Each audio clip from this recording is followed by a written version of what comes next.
오늘은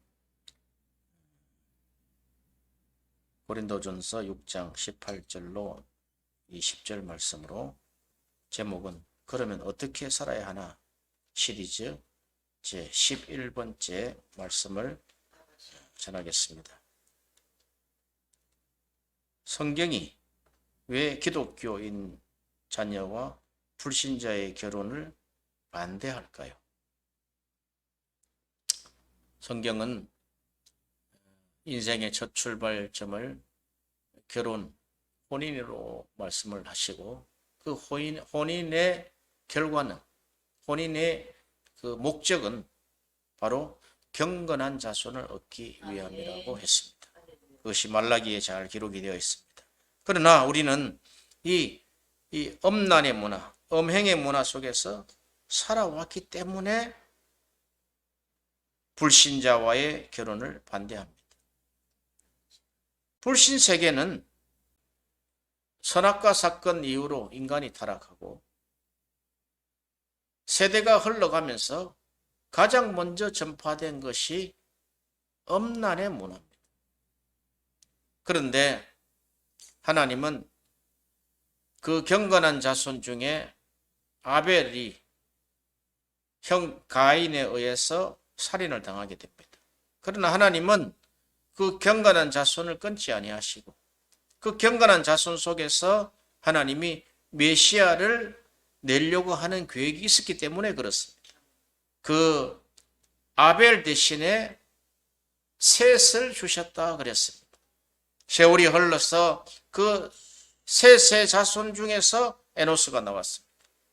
그 에노스라 하면 고칠 수 없는 질병을 가진 인류를 이야기합니다. 그 이름을 부를 때마다 인간은 고칠 수 없는 질병을 가진 아이야 이렇게 불렀어요. 그 에노스 때에 비로소 하나님의 이름을 불렀더라 이렇게 말씀하고 있습니다. 여호와의 이름을 불렀더라. 그것이 하나님의 이름을 부르는 공식적인 첫 예배일 수도 있습니다. 가정 예배일 수도 있습니다.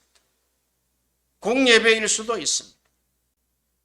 하나님은 그렇게 경건한 자손을 통해서 예배 받으시기를 원하셨다는 것입니다.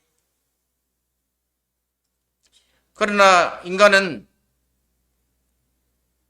모든 사람이 죄를 범하였으므로 하나님의 영광에 이르지 못하는 그 첫걸음으로 다 시작을 하고 있습니다. 그러므로 인간의 기본 가치 변화는 오랜 시간을 요구합니다. 하루아침에 뚝딱 변하는 것이 아닙니다. 이 음행의 문화, 음란의 문화 속에서는 혼전 성관계는 그냥 기본으로 되어 있습니다. 이런 성범죄는 인류를 파괴하고 또 자신을 파괴하고 가정을 파괴함으로 인류를 파괴하는 근본 죄임을 망각해서는 안 됩니다. 현대 교회가 이 음란에 대하여 논하는 것은 여간 어렵지 않습니다. 유튜브에 설교 영상을 봐도 음란에 대한 경고나 심판에 대한 메시지는 아주 극소수입니다. 1%도 되지 않습니다. 왜? 현대를 음란 문화의 시대라고 해도 과언이 아닙니다. 대한민국도 80년대 이후에 젠더 문화와 또 성혁명, 동성애, 성평등, 퀴어 신학 등 이 성소수자 문제가 정치 쟁점화되고 있습니다. 스마트폰이 대중화된 이 사회가 전 세대가 음란 문화에 노출이 되어 있습니다.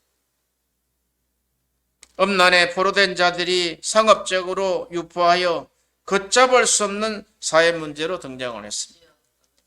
디지털 성범죄의 그 M번방 조주빈 사건이 바로 이 사회를 지옥으로 만들었던 그런 사건입니다.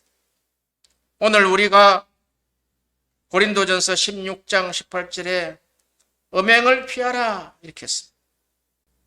이 음란 문화 속에 있는 이 음행은 첫 번째 방법은 피하는 방법밖에 없습니다.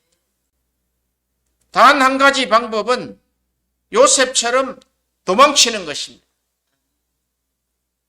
음행의 현장에 있다면 요셉처럼 도망치라는 것입니다. 그 그림을 우리가 잊어서는 되지 않습니다.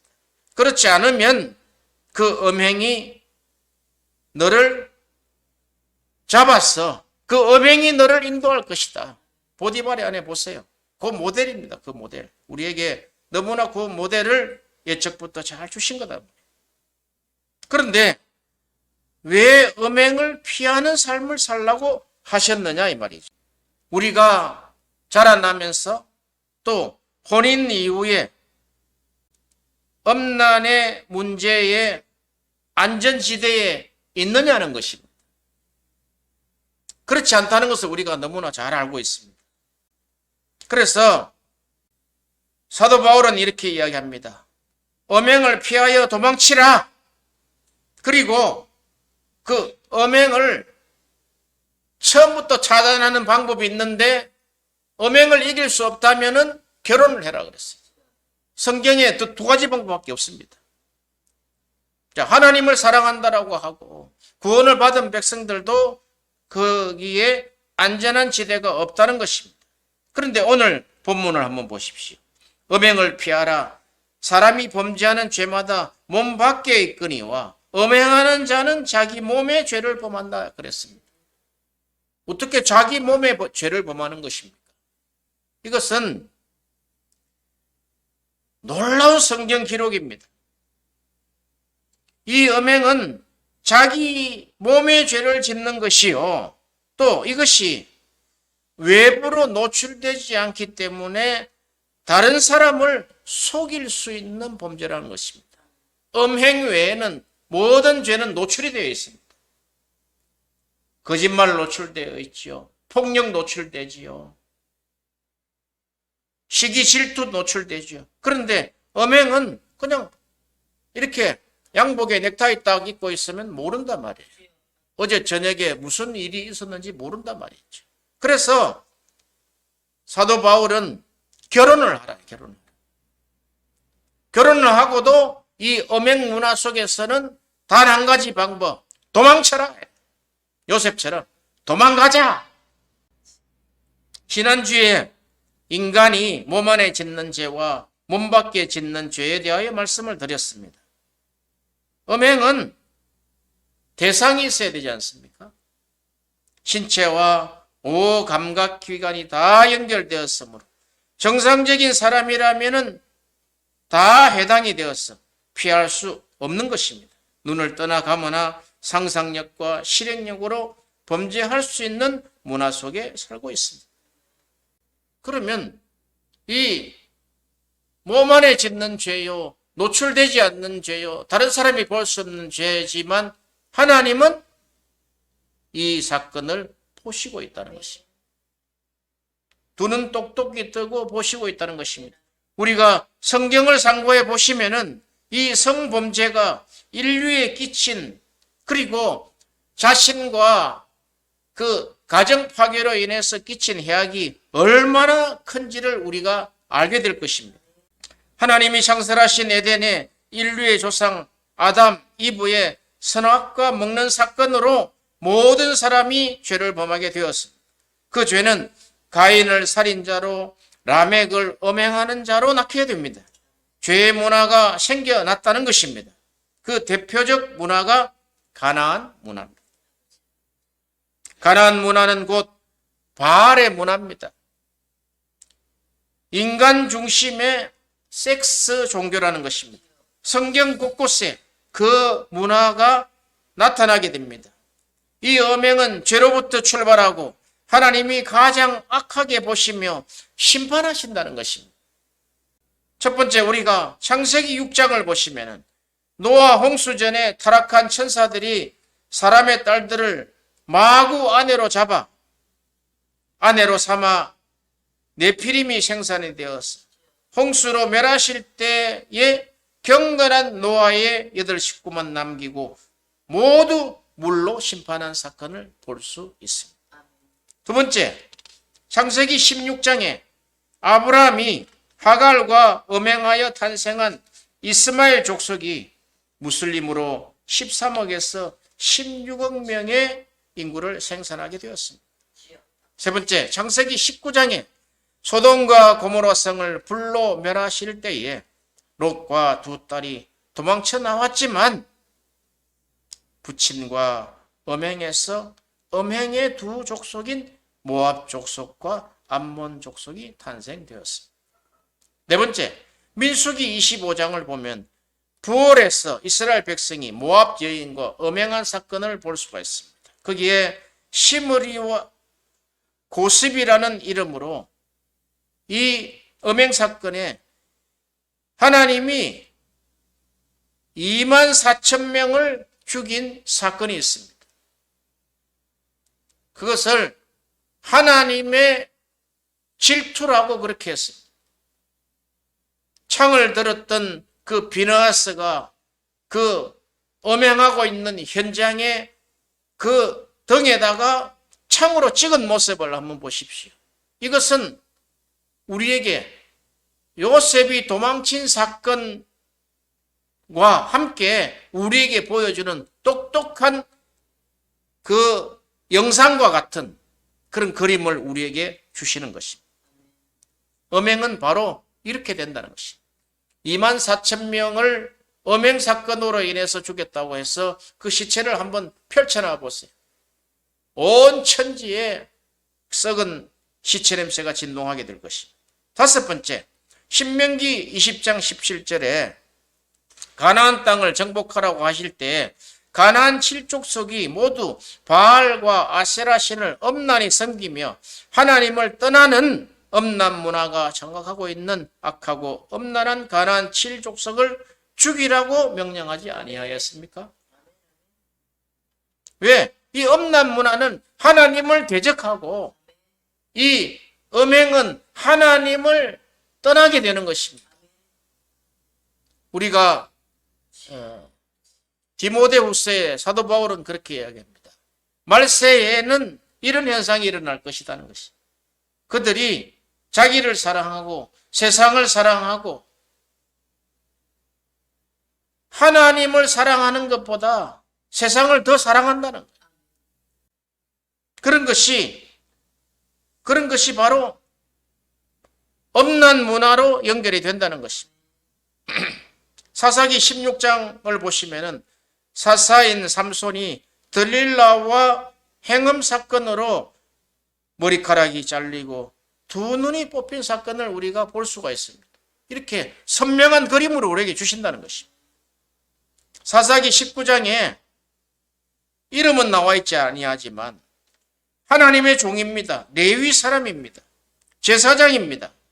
그 레위 사람이 타락하여 첩을 얻은 사건과 첩이 베냐민 지파들에 의해서 융간을 당한 사건으로 민족 전쟁이 일어났어요.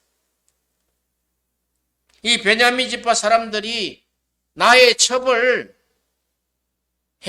융간을 해서 아침에 일어나 보니까 그 여인이 그 첩이 문 앞에서 죽어 있었더라.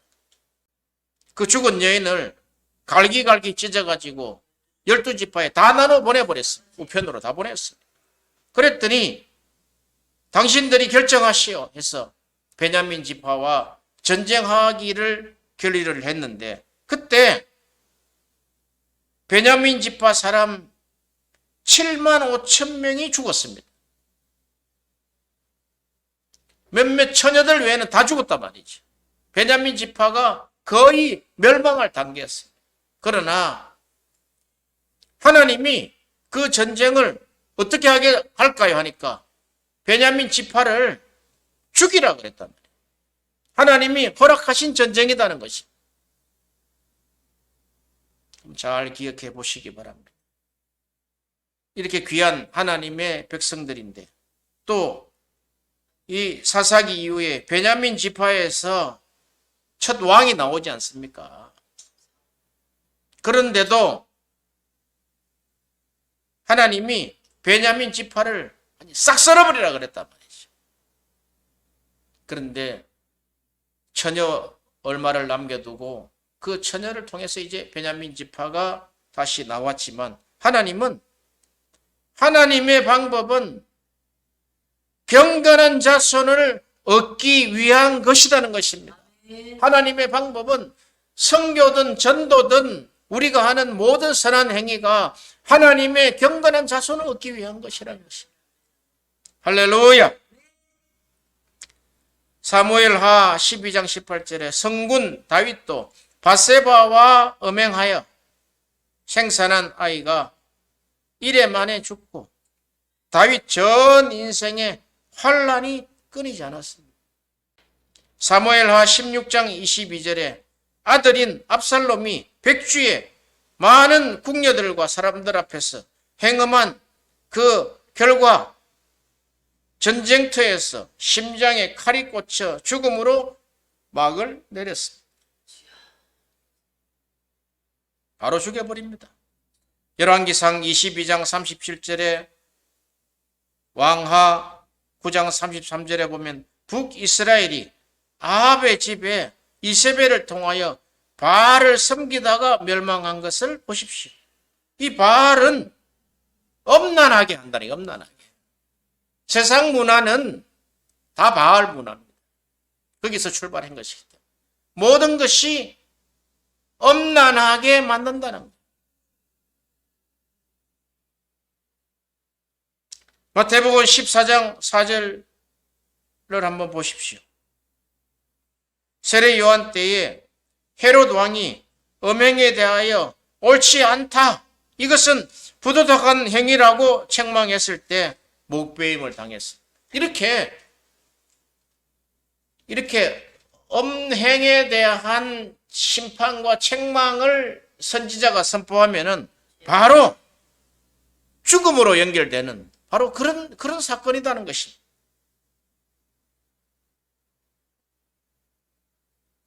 현대는 그 문제에 대하여 인권을 앞세워서 법이 입을 막고 있습니다. 교회가 성경이 말씀하는 것을 침묵하게 하는 것이 합당한 것입니까? 고린도전서 5장에 고린도 교회에 아버지의 아내를 음행한 사건을 고발하고 있으며 음행한 자를 사귀려면 세상으로 나가야 할 것이라고 경고합니다. 고린도전서 5장을 보시면 5장 1절에 너희 중에 심지어 음행이 있다 함을 들었으니 그런 음행은 이방인 중에서도 없는 것이라. 누가 그 아버지의 아내, 그러니까 아버지의 아내면 어머니죠. 첩일 수 있지만 자기 어머니를 간음을 하겠어요. 그러니까 아버지의 첩을 간음을 했다는 거예요. 그리하고도 너희가 오히려 교만하여졌어. 어찌 통한이 여기지 아니하고 그 행한 일을 너희 중에서 쫓아내지 아니하였느냐.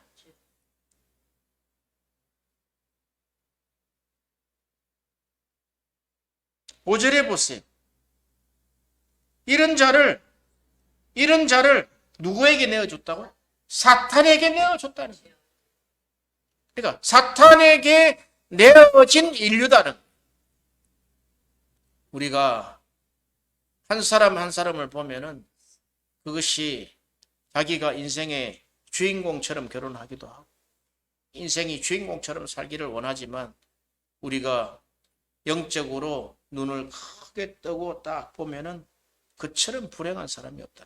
왜? 다 엄난 문화 속에서 그 음행을 즐기고 있는데 무슨 그것이 주인공처럼 그 축제를 올리고 하는 그런 실상을 한번 보십시오. 이 고린도 교회가 바로 그런 것이었다. 고린도전서 6장 15절을 한번 보십시오. 너희 몸이 그리스도의 지체인 줄 알지 못하느냐? 내가 그리스도의 지체를 가지고 창녀의 지체를 만들겠느냐? 그러니까 우리가 그리스도의 지체냐, 창녀의 지체냐는 이 두 선택은 본인에게 있다. 우리가 음행을 하면은 장녀의 지체라는 거예요. 16절 장녀와 합하는 자는 그와 한 몸인 줄을 알지 못하느냐. 이게 우리가 창세기에 나타나 있는 거 아닙니까? 부부가 연합하여 한 몸을 이루라 그랬어요. 이렇게 해서 경건한 자손이 나올 수 있는 틀을 만들어놨는데 이 틀이 지금 현대 결혼 문화에 다 깨져버렸다. 우리도 불신자적을 한번 생각을 해보십시오. 눈만 뜨면 생각하는 것만, 감성적인 모든 것이 그 음란 문화에 노출이 되어 있다는 것입니다. 그러나 성경은 이렇게 이야기합니다. 6장 17절에 주와 합하는 자는 한 영이다. 음행을 피하라. 사람이 범죄하는 죄마다 몸 밖에 있거니와 음행하는 자는 자기 몸의 죄를 범하여. 어떻게 자기 몸의 죄를 범하는 것을 본인이 시행을 할 수 있겠습니까? 자기 영혼을 파괴하는 그런 장면이라는 것입니다. 너희 몸은 너희가 하나님께로부터 받은 바 너희 가운데 계신 성령의 전인 줄 알지 못하느냐. 너희는 너희 자신의 것이 아니라 값으로 산 것이 되었다. 이 인류의 조상 아담으로부터 물려받았던 그 죄의 씨앗이 사망으로 이어졌다. 그것이 우리 모든 인류에게 다 그 사망이라는 죄값을 가지고 있다. 본인이 원하든 원치 않든 다 사망 속에 있는 불쌍한 인간들이다. 그런데 이 사망의 값을 지불하셨다는 거야. 십자가로. 값으로 산 것이 되었으니 그런즉 너희 몸으로 하나님께 영광을 돌리라. 아멘. 성경은 경고합니다. 음행하는 자는 더러운 자라고 말하고 하나님의 나라에 기업을 얻지 못하며 히브리서 12장 16절에 음행하는 자는 망령이 든 자라고 이 미친 사람을 심판하신다는 것입니다. 한번 생각해 보세요. 이것은 망령이 들고 더러운 자고 미친 자니까 하나님 심판해버리겠다. 왜? 하나님이 경건한 자손을 얻기 위한 방법인데 성이 얼마나 거룩한 것입니까?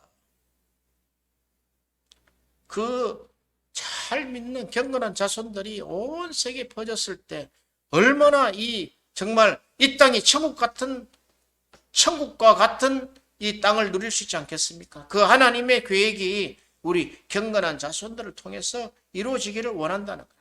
결코 죄 때문에 이룰 수가 없는 것을 우리 주님이 이 땅에 마지막 심판자로 오셔서 이제 이 땅에 천년왕국을 세우실 것입니다. 계시록 13번째 계시록 14장 8절에 보면 요한계시록에 음행의 포도주를 마시고 취한 큰 성 바벨론이 심판당하고 이렇게 이 음행은 포도주 마시듯 늘상 마셔서 취해 있는 상태라는 것입니다. 음행의 포도주에 취한 큰 성 바벨론. 너무 그림이 완전한 그림 아닙니까? 음행의 완전한 그림 아닙니까? 이 음행의 포도주를 마시고 취한 큰 성 바벨론, 이 성경 당시에 그 로마 제국을 이야기하는 것이다 말이에요. 그러나 로마 제국이 세워지게 헬라 제국도 마찬가지였고 페르시아 제국도 마찬가지였고 바벨론 제국도 마찬가지였다는 거예요. 그 바알과 아세라의 음란 문화가 연속적으로 제국에 이루어졌는데 그 제국의 가장 막바지인 이 로마 제국이 큰 성 바벨론으로 이것이 마지막 하나님의 심판으로 무너진다는 것입니다. 이것이 성경의 결과입니다. 우리가 이 땅에 지금 살고 있는 이 땅이 하나님이 언제 막을 내리실지 모릅니다. 그럴 때 이 막을 내리시는 이유가 바로 음행의 포도주에 취한 큰 성 바벨론 사건이라는 것입니다. 이 큰 성 바벨론이 심판당하고 완전히 멸망하고 하나님의 성 새 예루살렘이 하늘에서 내려오는 새 하늘과 새 땅을 하나님이 완성하신다는 것입니다. 계시록 2장 21절에 음행하는 자에게 회개의 기회를 주신다고 했지만 회개를 거부하고 돌아선다는 것입니다. 오히려 옳다 하여 음행의 진노의 포도주를 먹어서 계속 취한다고 했습니다. 잠언서 6장 21절에 음란한 여자는 생명을 사냥하는 살인마라고 그렇게 이야기하고 있습니다. 예레미야 3장 2절은 온 천지가 음란으로 덮여 있다고 이야기하고 있습니다. 이스라엘이 바벨론에 심판당하기 전에 온 천지가 음란에 덮여 있으며 땅이 더러워졌다고 하고 있습니다. 에스겔서 16장 15절에 하나님이 주신 그 화려함을 믿고 하나님의 명성을 가지고 행음을 하였다는 것입니다. 에스겔 선지자가 그 포로 시대 때 이스라엘 백성들에게 우리가 망한 이유가 하나님이 주신 그 화려함, 인생이 화려하면 그 최상의 것 아닙니까? 하나님이 주신 그 화려함을 다 믿고 하나님의 명성을 가지고 행음하기 시작했으므로 너의 몸이 그들의 몸이 되었다. 그들의 것이 되었다는 것입니다. 그러니까 행음하는 자는 그 몸이 창기의 것이라는 것입니다. 너무 놀라운 설명 아닙니까? 그러나 우리가 성경에 보면은 유일하게 이 음행을 통해서 산 자가 있습니다. 유일하게 다윗만이 회개하여 살 길을 찾았습니다. 그래서 다윗을 이스라엘의 덕불이라고 그랬습니다. 요셉을 보세요. 도망치고 피했죠. 그런데 이 다윗은 음행에 이기지 못했습니다. 그러나 그가 눈물로 침상을 띄우면서 그가 회개하고 하나님 앞에 그 이후로 정말 하나님 앞에 그 회개한 이후에 바른 삶을 살았다는 것입니다. 그리하여 다윗을 이스라엘의 등불이라 말을 하며 우리가 그 등불을 쫓으라는 것입니다. 에스겔서 16장 58절을 한번 보십시오. 에스겔서 16장 58절. 에스겔서 16장 58절.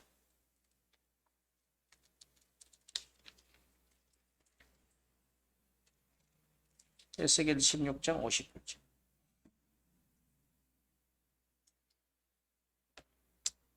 에스겔서 16장 58절.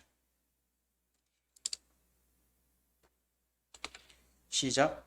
내 음란과 내 가증한 일을 내가 담당하였느니라. 나 여호와의 말씀이니라. 아멘. 어떻게 담당했습니까? 어떻게 이스라엘의 음란과 가증한 것은 우상을 섬기고 경배했던 것이죠. 하나님이 가장 싫어하시는 이 음행과 우상 숭배하는 것을 여호와께서 담당하셨다는 것입니다. 그것이 바로 십자가의 사건이다. 그 십자가의 사건을 통해서 이 음행과 우상 숭배의 이 죄를, 하나님을 사랑하지 않았던 그 죄를 친히 그가 이사야서 53장의 말씀처럼 그가 친히 그 죄악을 담당하셨다는 것입니다. 이것이 바로 이 모든 죄로 말미암는 이 죄의 값인 사망에 대해서 값을 지불을 했는데 예수님을 내줌으로, 생축으로 내줌으로 말미암아 그 값을 지불하고 우리를 사신 것이라는 것입니다. 이제는 우리가, 그전엔 우리가 멸망의 자식이요, 그전에는 어둠과 희망이 없는 자식이지만 이제는 주의 것이 되었으므로 우리의 몸을 통해서 하나님께 영광을 돌리는 위대한 발걸음을 시작하시기를 바랍니다.